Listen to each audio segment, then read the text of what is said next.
Collection వచ్చేసి clearance yellow collection అండి. 1000 rupees కి 3 శారీస్ అండి. ఇవి ఏవైనా సరే మీరు ఒక డిజైన్ కి ఒకటి కూడా సెలెక్ట్ చేసుకోవచ్చు. కొన్ని కలర్స్ అయితే చూపిస్తున్నాను.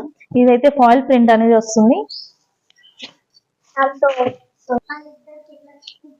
ఇది ఒక కలర్, ఇవన్నీ కలర్స్ ఈ డిజైన్. నెక్స్ట్ ఇది కూడా డోలా సిల్క్ ఫ్యాబ్రిక్ అయితే వచ్చేసింది. చాలా సాఫ్ట్ గా ఉంటుంది. గ్యాప్ బోర్డర్, దీంట్లో కలర్స్. ఫుల్ వీడియో కూడా పెట్టడం జరుగుతుందండి. ఫుల్ వీడియో కూడా చూసేయండి. రేపైతే అప్లోడ్ చేస్తాము. నెక్స్ట్ ఇంకొకటి అండి, ఇది స్పారో డిజైన్ అయితే వచ్చేసింది. బార్డర్కి వచ్చేసి మునియా ప్రింట్ అయితే వచ్చేసింది, ఫాయిల్ ప్రింట్. దీంట్లో ఇవన్నీ కలర్స్. 1000 రూపీస్ కి 3 శారీస్ అండి. ఇది ఒకటే పీస్ ఉందండి. పోచంపల్లి డిజైన్ అయితే వచ్చేసింది.